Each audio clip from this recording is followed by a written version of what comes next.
जादुई लाल मिर्च।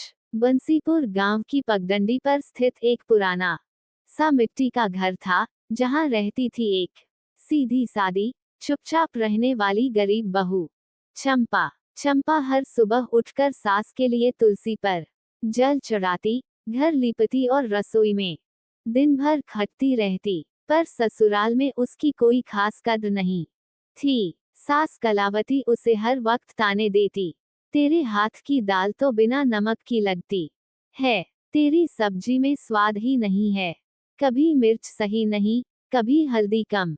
चंपा को खाना बनाना पसंद था, पर तानों से उसका मन टूटता जा रहा था।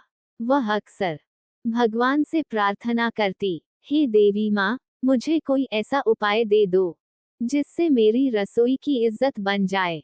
एक दिन जब चंपा जंगल से सूखी लकड़ियां चुन रही थी, उसे एक बूढ़ी औरत मिली।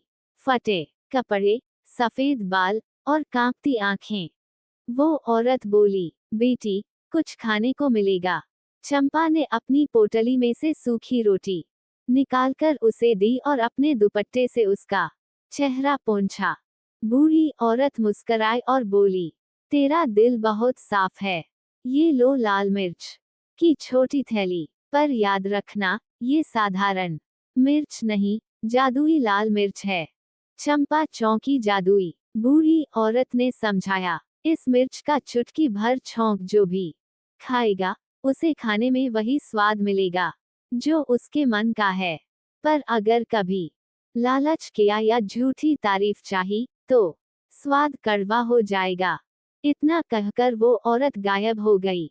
चंपा घर लौटी और चुपचाप मिर्च की चुटकी सब्जी के छौंक में डाली।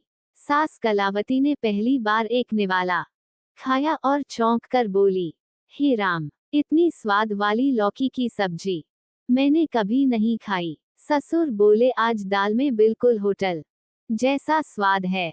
पति मोहन भी बोला, अरे चंपा, तुमने खाना बनाना कहाँ से सीखा?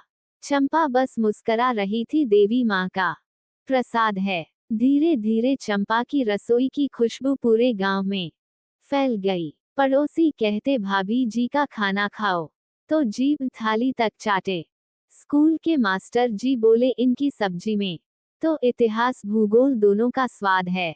गांव की महिलाएं चंपा से रेसिपी मांगती, पर वो बस मुस्कराकर कहती, सब प्यार का स्वाद है। एक दिन सास ने चोरी से वह मिर्च की थैली ले ली और खुद खिचड़ी में मिला दी। अब मैं ही पूरे गांव को खिला दूंगी, देखती हूँ लोग मेरी तारीफ कैसे नहीं करते। खिचड़ी बनाकर गांव की पंचायत को बुलाया गया। सभी ने पहला कौर खाया और फिर मास्टर जी बोले, खिचड़ी में मिर्च जली हुई है। ब्रजबिहारी बोले, ये तो कुछ कड़वा कड़वा सा लग रहा है। और गांव की औरतें तो नाक भान सिकुड़ने लगी। कलावती शर्म से गड़ी जा रही थी। उसी रात थैली अपने आप चंपा के हाथ में लौट आई और एक चिट्ठी उसमें से निकली। चंपा, तुमने सेवा भाव से इस मिर्च को अपनाया, इसलिए इसका जादू कायम रहेगा। पर याद रखो, मिर्च का स्वाद मन के भाव पर निर्भर करता है। अब चंपा ने इस मिर्च को अपनी रोजमर्रा की रसोई में संयम से उपयोग करना शुरू किया। धीरे धीरे उसने एक छोटा सा चंपा का देसी तड़का नाम से ठेला खोल दिया, जहां वो अपने हाथों का खाना बेचने लगी। लोग दूर दूर से आते। एक महिला पत्रकार ने उसके ठेले की खबर छाप दी, जादुई स्वाद वाली बहू की रसोई। अब चंपा ने गांव की दूसरी औरतों को भी खाना बनाना सिखाना शुरू किया। गांव में रसोई को रोजगार से जोड़ने वाली वो पहली बहू बन गई। अब सास कलावती बहू को देखकर कहती थी, जिस बहू को कभी नमक डालना नहीं आता था, आज वही पूरे गांव को स्वाद सिखा रही है। चंपा मुस्कराकर बोली, अम्मा, स्वाद सिर्फ मसाले से नहीं, भावना से आता है। और जहां दिल साफ हो, वहां जादू खुद चल जाता है।